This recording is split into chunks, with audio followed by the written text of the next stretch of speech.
has a remarkable battery of senses. It can actually feel the whale moving through the water. Receptors in its nose allows it to pick up these tiny electrical impulses that are put off every time the whale moves a muscle. The Meg is able to size up its prey before it even sees it.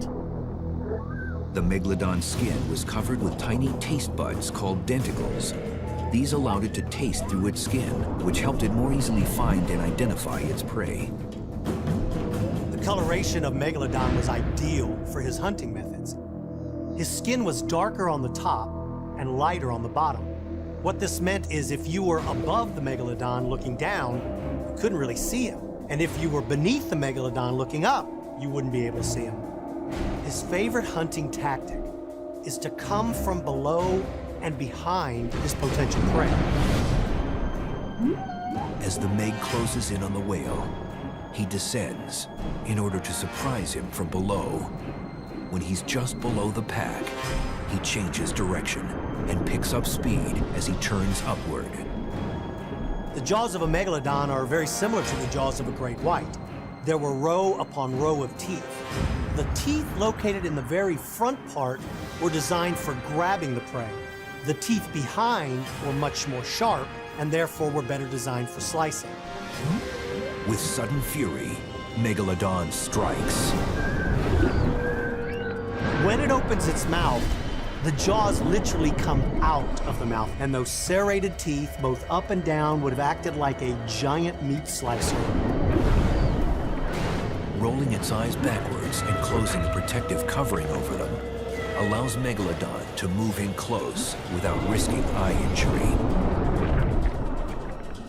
Modern sharks have a remarkable way of protecting their eyes during an attack, and Megalodon would have had the same system. When Megalodon moves in to bite, it will roll its eyes backwards and a protective membrane moves forward and protects the eye.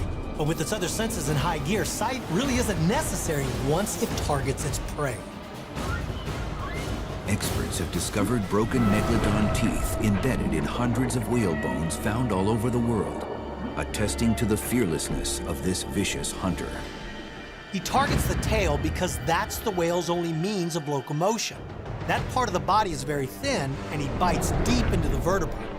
But like modern sharks, his teeth are designed to break off and be replaced throughout his entire lifetime. Losing one tooth is no big deal when you have 300 more in your mouth that can replace it. This is no great loss for the Megalodon, who makes sure to only sacrifice its dullest teeth in battle. The whale's tail is nearly ripped off. It's not going to be useful in moving his body.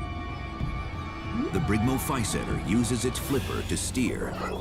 It is literally rudderless without it. There are 44 teeth in its jaws. The front teeth are as long as those of a Tyrannosaurus Rex. The Brigmophyseter sends a sonar signal for help. A blast of sound similar in range to a World War II submarine. He lowers his head and begins to send a signal of thumping noises down into the depths. It's basically a cry for help.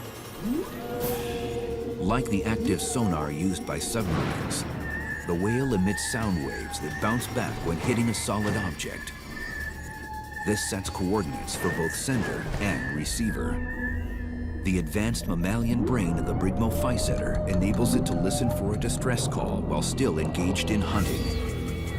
These guys are actively hunting and seeking prey. This guy's designed to battle giant squid in the deepest parts of the ocean.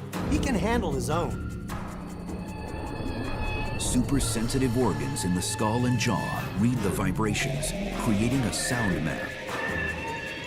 Instantly, the pack's leader, the bull whale, uses its clicking vocal noises to tell the rest of the pod to mount a rescue mission. The sperm whale is one of the few predatory whales. He's not a lovable whale when we think of whales. This guy's got a massive set of teeth and a pretty powerful set of jaws. Several hundred feet above, the great shark senses a sudden change in the sea's rhythm. Subtle at first, yet unmistakable. The sensors in his nose pick up vibrations. He begins to feel a thud vibration. He can't figure out what it is, but the vibrations and thuds become much stronger. the Brigmo-Physetter uses its sonar to assess the situation. It knew that its pod member was in trouble. Now it knows why.